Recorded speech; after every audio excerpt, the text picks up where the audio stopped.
This is not the most serious video I've ever made, but this is addressing an issue that's never going to go away of vegans dating non-vegans and of the pragmatics of how you introduce the concept of veganism to someone who has really never heard of it before, never thought about it before.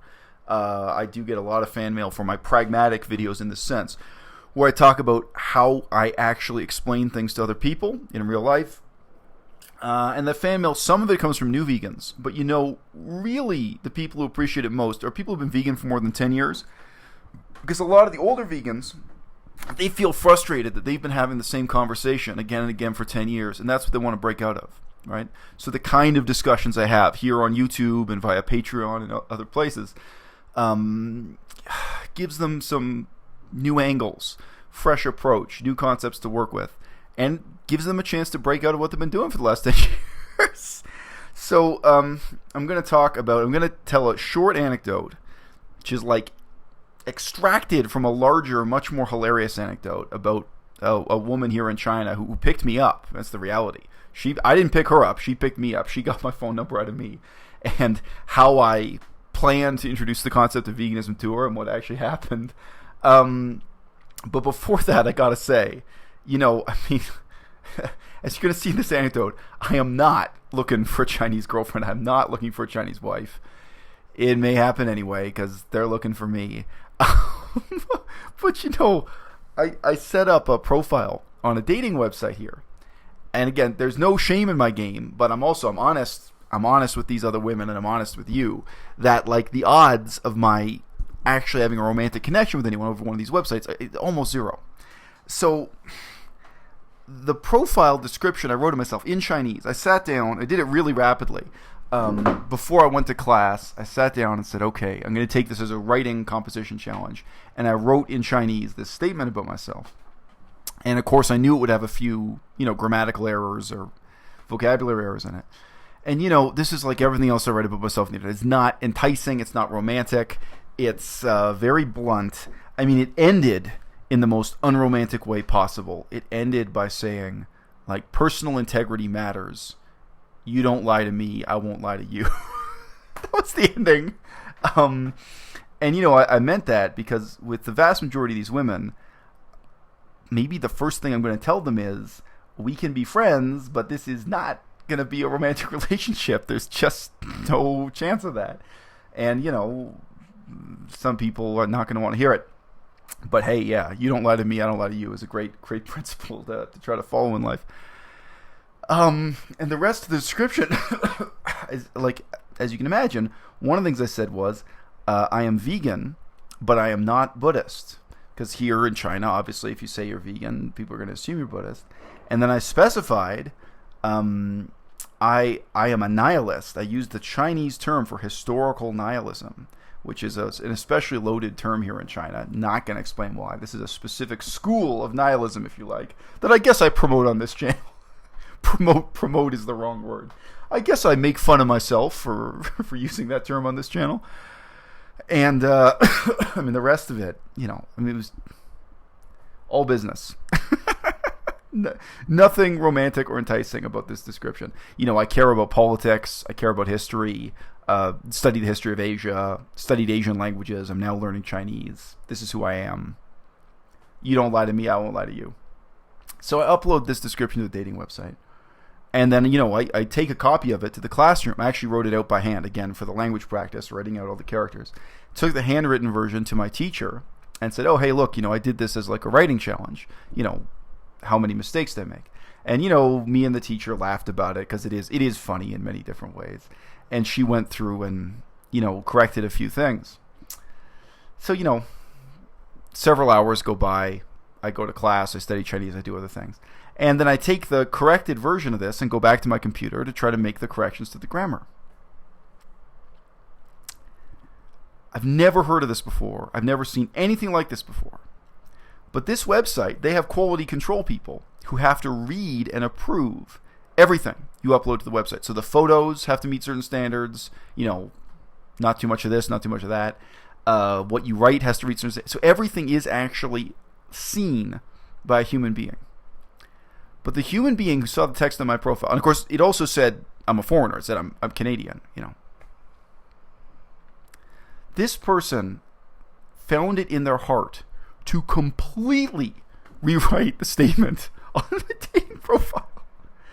So now, like, instead of saying that I'm a nihilistic atheist, it says, I believe in the invisible strings of fate, drawing our hearts together in this, like, romantic view of the universe. It has this, like, completely standard Chinese soap opera rhetoric that I would never say in my life. I would never say it to someone I was in love with, and I would never say it to a bunch of strangers on the internet, and it's the exact opposite of everything I believe. And, they had kept a few key words from my original statement, but looking at it, I mean, I know most of you will be thinking, oh no, it must be a computer algorithm, it must be something automated, but no, looking at the use of language, I absolutely have to believe that it was a human being who wrote. So I'm just astounded at this total rewrite that, changes, and the most terrible thing about it seems like I wrote it. It seems like this is how I describe myself, present myself. But I've got the corrected text. I think, okay, it's not that big a deal. I cut and paste, I put in the corrections that my teacher gave me, and I can restore the description I made myself. And then it gives me an error message. Because they employ this staff of people to correct, to improve your romantic description of yourself. It said, no.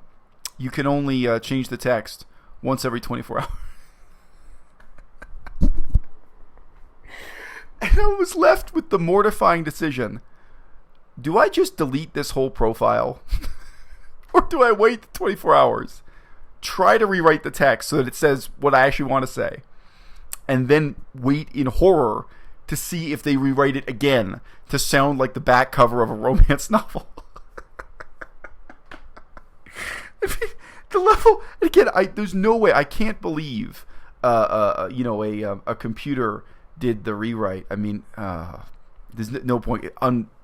Again, so then I went and I laughed about. I laughed with my teacher, but I said, "Can you believe this? Have you ever heard of anything like this happening?" And she, like all her friends, use these dating websites. Here in China, a huge percentage of the population uses these dating websites, whether it's to meet friends or to meet a husband or wife. And she said no, she had never heard of anything like that happening before, and she agreed. It must be that the managers of this website thought, oh, here's this poor foreigner, and he's really trying to say something, nice and enticing, but his ability in the Chinese language just isn't good enough, so we'll rewrite it for him. And the blunt statement at the end about, like, personal integrity, you don't lie to me, I don't lie to you, that was how I ended it. They rewrote that to be like, I'm looking for someone with a pure heart and an honest character who could appreciate me. It's like, oh, I mean, I know computer automation can do a lot of things, but no, I think it takes a devious and well-intentioned human mind to do that kind of rewrite. All right, so look, sorry. These are the surreal aspects of my daily life here in China. A woman approached me in a public place when I had no interest in flirting with her, and she started flirting with me. And, right off the bat, I respected her for doing that. I respected, you respect the player, you respect the game. But I was sitting there. I had all kinds of troubles on my mind. Mostly just paperwork. We do a lot of paperwork here in China. Paperwork for the bank, paperwork for your job, a lot of bureaucracy I've been dealing with. And thinking steps ahead about different ways I'm going to cope with things. If this happens, I do this. If that happens, paperwork alone was a big part of the stress I was under. So I'm sitting there in this public building, and this woman is, like, she really put in work for more than 15 minutes. I'd say 20 minutes, to flirt with me. And, I just didn't want to hear it. And she accomplished exactly what a flirtation should accomplish, which is that she took me from an attitude of my having zero interest in her to my being interested in her. Very good-looking woman. It was not for that reason. But, I meet a lot of good-looking women. And, again, even though, like, I respect that she had the confidence to walk up on me and try to get my phone number, which she did in the end. I respected that. But still, I just say I'm not playing hard to get. I just actually am hard to get. And when she first started talking to me, I just had no interest, So that happened, and then we're following up by text message and email afterwards, both. And so the question, you viewers, this will be slightly more interesting to you than the other ridiculous anecdotes I've been telling. How do you actually tell her I'm vegan and this is such a big part of my life? And here is how I conspired to do it. She was throwing out other date ideas that were, meet at a restaurant, meet at a nightclub or a bar or something. And rather than saying to her directly, well, look, I'm vegan and I don't drink alcohol, so none of that works for me, I said back to her, I didn't open with that. So she mentions, let's go to a restaurant, etc. And I said back, no, bring your bathing suit. We'll go swimming. Now, she could have reacted to that in any way whatsoever. But my theory was there was a very good chance she'd just be kind of shocked. It's just such a weird idea. Oh, and I should mention her age. I would guess she's like 27, fully grown woman. I mean, she could be 25, but she could be 29 and a half too.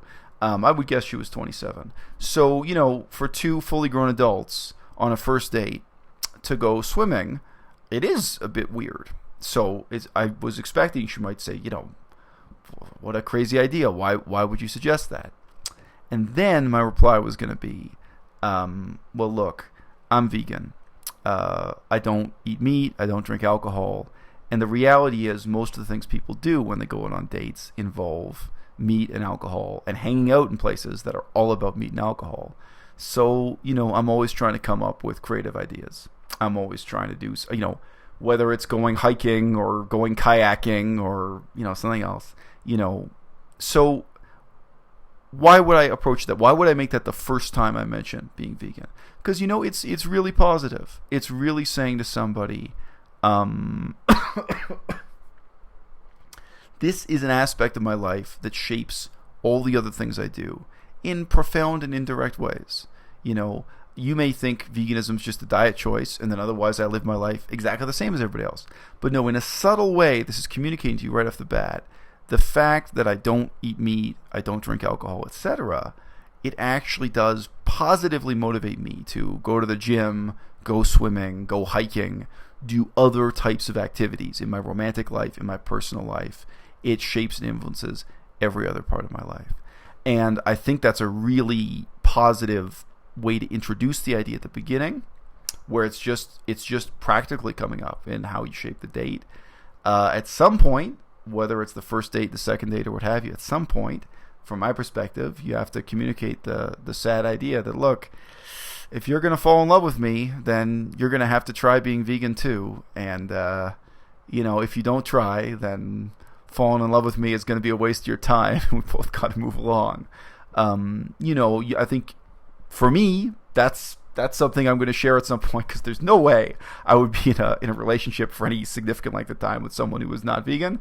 But that's not what I want to say first, right?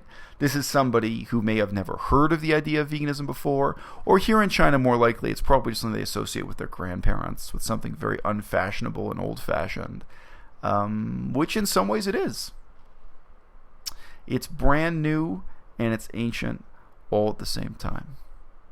Anyway, look, guys, the rest of the story of what happened with her, I'm going to try to work it out. I'm going to try to come up with an excuse to tell the whole hilarious story in a podcast on Patreon.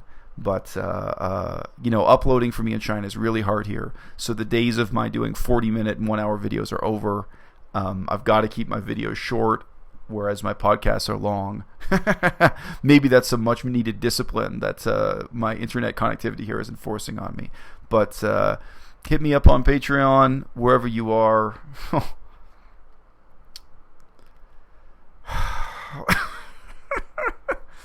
Those of you who think my laughter is insincere, it's not. At the top of my page on Patreon, it lists the different things the channel is for and that it does. And one of them is self-parody.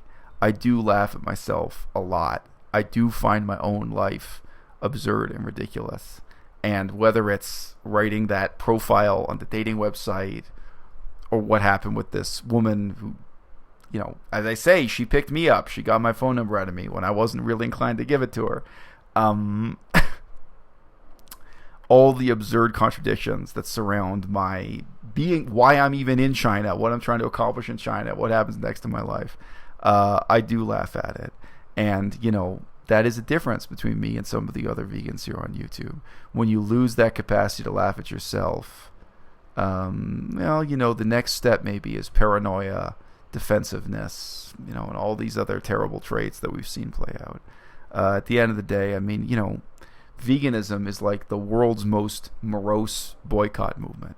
But within, the horror that we all live with every day of being, we see what other people don't see. We see the suffering of the animals. We see the terrible consequences for what's become so normal that it's invisible and ignored by everyone else around us.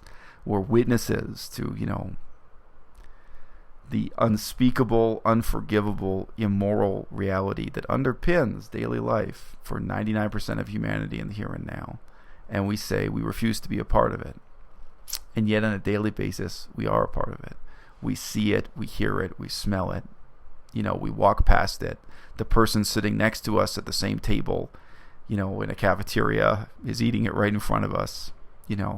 We live immersed in and surrounded by everything we object to so stridently.